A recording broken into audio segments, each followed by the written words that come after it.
अच्छा, आपने नमाज़ पढ़ी कभी? हाँ, रमज़ान में पढ़ी थी। रमज़ान में पढ़ी थी, वैसे ना पढ़ी जैसे नॉर्मल दिनों में पढ़ते नमाज़? नॉर्मल नहीं पढ़ते रमज़ान में। ठीक है, सूरह फातिहा सूरत सुना देंगे क्या आप? सॉरी सर, अभी नहीं सना? नहीं मुस्लिम धर्म का कोई भी कलमा एक आप सुना दूँ। सुना जी सूरत आती है, सुना दीजिए। मैं भूल गई हूँ सर, सॉरी। कोई भी इस समय कोई भी सूरत याद ना? ना जी, बिल्कुल फजर में 2 होती हैं। फजर में 4 होती हैं, 2 सुन्नत 2 फ़र्ज। अच्छा, जौहर में कितनी होती हैं? ज़ोहर में 4। 4 सुन्नत 4 फ़र्ज 2 सुन्नत 2 नफिल 12 होती हैं। आप लोग पढ़ते हो, हम नहीं। दोस्तों, एक बार फिर आपका स्वागत है हमारे चैनल पर। मैं इस समय रबूपुरा कस्बे में हूँ और सीमा हैदर के पास हूँ। आपने इनकी प्रेम कहानी के बारे में खूब सुना होगा, लेकिन आज जो हम चर्चा करने वाले हैं वो शायद आपने अब से पहले वो बातें ना सुनी हो, जो अनसुनी बातें हैं आज हम उन्हें करने वाले हैं और हम कोशिश करेंगे कि सभी सवालों का जवाब हमें सीमा हैदर के द्वारा मिल जाए। आपको पता ही होगा कि पबजी के द्वारा गेम खेलने के कारण ही ये प्रेम कहानी पाकिस्तान से चलकर हिंदुस्तान आ चुकी है। आज पूरा हिंदुस्तान इनकी प्रेम कहानी के बारे में जानता है और मैं समझता हूँ कि शायद पाकिस्तान में भी इस बात के चर्चे जरूर होंगे। बहुत बहुत स्वागत है आपका हमारे चैनल पर। Thank you. अच्छा, सभी को पता है कि आपने पबजी के थ्रू आप लोगों में प्रेम हुआ, बातचीत हुई है ना, वो सभी लोग चला रहे हैं, लेकिन हम थोड़ा सा जानना चाह रहे हैं कि पबजी आपने किस सन में खेली थी, कब से आप बात कर रही थी? 2020 से सर। 2020 से? जी सर। 2020 से कब तक पबजी खेली आपने लगभग? इस पहली तक। 2001 तक। भारत में बैन हो चुकी थी पबजी 2020 में, तो कैसे खेला फिर आपने पबजी? ये लोग वीपीएन से खेलते हैं, अब भी खेलते हैं ये लोग। पबजी चल रहा है अभी इनके फ़ोन में? हाँ, वीपीएन में चल रहा है, सबके फ़ोन में चल रहा है, जो लड़के खेलते हैं सबके में चल रहा है। अच्छा, थोड़ा सा हम आपके परिवार के बारे में जानना चाहेंगे। आप जैसा आपका नाम सीमा है और क्योंकि पाकिस्तान है, मुस्लिम कंट्री है, तो वहाँ सीमा नाम मोस्टली जो है हिंदुओं का होता है, तो आपका नाम बचपन से सीमा है या अभी रखा आपने? मेरा पैदाइशी सीमा नाम है, अब सीमा, रीमा, सुमन, रेखा इस तरह के नाम आप आम हो गए फिल्में देख देख के ना, तो कोई भी नाम धर लेता है। अब कोई ऐसा नामों का कोई इशू नहीं है। जो ज़्यादा मौलाना टाइप बंदे होते हैं, जो सब बिल्कुल ही मुस्लिम होते हैं, बिल्कुल मौलाना मुल्ला वल्ला के, तो वो लोग अलग नाम मरियम, फातिमा इस तरह रखते हैं। बाकी नॉर्मल चल रहा है। अच्छा, आपको भारत में आकर कैसा महसूस हो रहा है? बहुत अच्छा लग रहा है सर। अच्छा, थोड़ा सा हमें बैकग्राउंड वहाँ का बताएं पाकिस्तान का। पाकिस्तान की जो महिलाएं हैं, जो मुस्लिम महिलाएं हैं, वो ऐसी फ्री जैसे भारत में फ्री आप महसूस कर रहे हो, ऐसे ही फ्री हैं या ना? ना, वहाँ के लोग इतनी फ्रीडम बिल्कुल भी नहीं है लड़कियों को, औरतों को। हाँ, जो सिटी में रहते हैं, शहर में पंजाबी हैं या इस तरह की हैं, उनको है, बाकी जो हम सिंध के हैं तो हमें ज़्यादा नहीं है फ्रीडम। अच्छा, यहाँ हिंदुस्तान में एक चर्चा है कि जो वहाँ पाकिस्तान में हिंदू महिला हैं उनका शोषण वहाँ मुस्लिम युवकों के द्वारा होता है, क्या ऐसा सच है? आपने कभी सुना है ऐसा वहाँ पर? पहली बात तो हिंदू बहुत कम देखे हैं मैंने।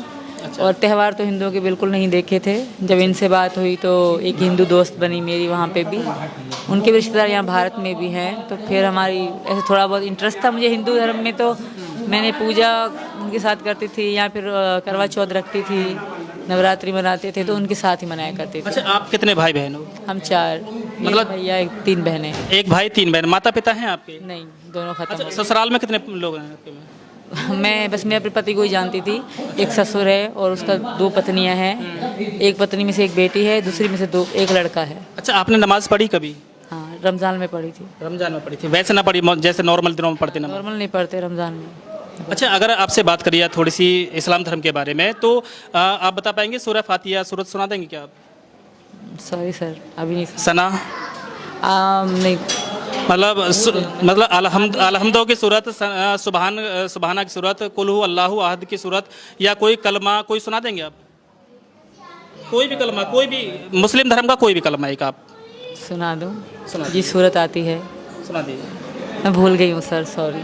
कोई भी इस समय कोई भी सूरत याद ना? ना, मेरे अच्छा, दिमाग आप में हिंदू नहीं। धर्म में कब से कन्वर्ट हुई हो? मुझे तकरीबन मार्च से लेकर मार्च से। तो अभी तक कोई श्लोक याद किया आपने? अभी तक नहीं, क्योंकि पूजा पाठ में अभी मैं बैठी थी, 2-3 बार गई। वैसे करवा चौथ इनके बारे में बताया, थोड़ी बहुत आती भी है, पर मैं सही नहीं कह पाऊँगी, तो इसलिए मैं नहीं कहूँगी। सीख जाऊँगी, जब मुकम्मल सीख गई तो नेट पे वीडियो ज़रूर डालूँगी। अच्छा, आपने जैसे नमाज पढ़ी है, तो किसी एक नमाज के बारे में बता देंगे कितनी रकत होती है किसी नमाज में? जी बिल्कुल, फजर में 2 होती हैं। फजर में 4 होती हैं, 2 सुन्नत 2 फर्ज। सुन्नत की नहीं, मैं फ़र्ज़ की बता रही हूँ। अच्छा, जौहर में कितनी होती हैं? ज़ोहर में 4।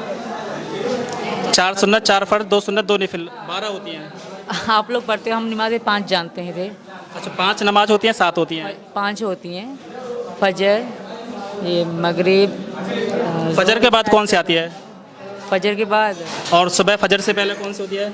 इसका पता नहीं है। उसका नहीं पता। अच्छा, बस आपसे लास्ट सवाल मैं ये और करना चाहूँगा कि जिस तरह से आप भारत में आई हैं, तो भारत में रहकर जो हिंदू धर्म जैसा आपने अपनाया, तो कैसा महसूस कर रही हैं आप? और अभी जल्दी में ही ये अभी सूचना मिली है कि आपको जान से मारने की पाकिस्तान से धमकी मिल रही है, तो उसके बारे में आपका क्या ख्याल है?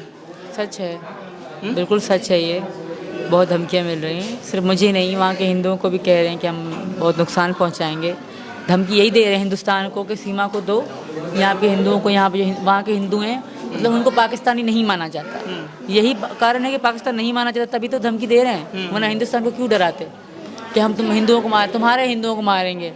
मतलब वहाँ के हिंदू वहाँ के नहीं है, यहाँ के हैं, इस तरह माना जा रहा है। जाहिर सी बात है, यही माना जा रहा है ना।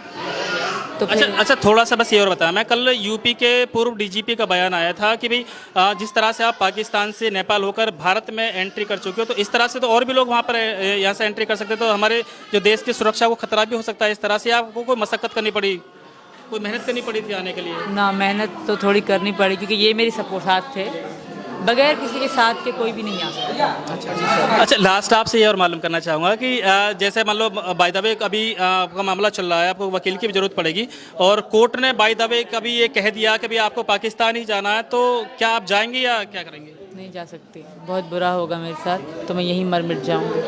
अभी तो आपको पता ही नहीं, आप देखेंगे न्यूज़ तो पता पड़ जाएगी कौन कौन कैसे गुंडे लोग धमकियाँ दे रहे हैं कि हम इसकी गर्दन काट देंगे, पाकिस्तान में, इंडिया में नहीं रहने देंगे। तो अब सोचिए मेरा क्या होगा। तो दोस्तों, ये थी सीमा हैदर जो पाकिस्तान से चलकर भारत आई है, और इन्होंने जो अपनी जो बात है बताई है, उनके बारे में आपको मैंने बताने की कोशिश किया। लेकिन आपको मैं बता दूं कि आपने इस इंटरव्यू में सुना होगा कि सीमा हैदर का नाम बचपन से ही सीमा है, और सीमा हैदर को इस्लाम धर्म के ABCD के बारे में भी कोई जानकारी नहीं है। सीमा हैदर को इस्लाम धर्म का कोई कलमा याद नहीं है। सीमा हैदर को इस्लाम धर्म में 5 वक्त की नमाज होती है, उनके बारे में कोई जानकारी नहीं है। सीमा हैदर को किसी भी एक आयत, किसी भी एक सूरत के बारे में कोई जानकारी नहीं है। तो इससे अंदाजा लगाया जा सकता है कि ये इस्लाम धर्म में किस तरह से वहाँ पर अपना रही थी, किस तरह से इस्लाम धर्म को फॉलो कर रही थी, किस तरह से इनका परिवार वहाँ पर इस्लाम धर्म को फॉलो कर रहा होगा। लेकिन भारत में आकर जब ये हिंदू धर्म अपना चुके हैं, तो यहाँ पर इनको हिंदू धर्म का एक भी श्लोक याद नहीं है। तो इससे अंदाजा लगाया जा सकता है कि इनकी परवरिश कैसे हुई होगी, किस माहौल में ये रही होंगी, किस तरह का इन्होंने अभी तक का जो जीवन है वो बिताया होगा, और क्या ये भारत से अब पाकिस्तान वापस जा सकती हैं। जिस तरह से नेपाल के रास्ते एक सीमा हैदर 4 बच्चों को लेकर हिंदुस्तान में एंट्री कर सकती है, क्या उसी तरह से पाकिस्तान से कोई आतंकवादी हमारे देश में एंट्री नहीं कर सकता? क्या हमारे देश की सुरक्षा को खतरा नहीं है? क्योंकि अगर आसानी से कोई महिला 4 बच्चों को लेकर अगर भारत में एंट्री कर सके, तो ऐसे बहुत सारे लोग हो सकता है कि अभी आ चुके हों भारत में, या आने वाले हों, या इनका ये तरीका देखकर और भी लोग आ जाएं। तो मैं सरकार से भी अपील करना चाहूँगा कि भारत की जो सीमा है उन्हें सुरक्षित बनाएं, उनकी पहरेदारी करें, और उन पर कड़ी निगरानी रखें, ताकि कोई भी अप्रिय घटना हमारे देश में ना घट सके। तो चलिए दोस्तों, एक बार फिर सीमा हैदर से हम दोबारा मिलने की कोशिश करेंगे।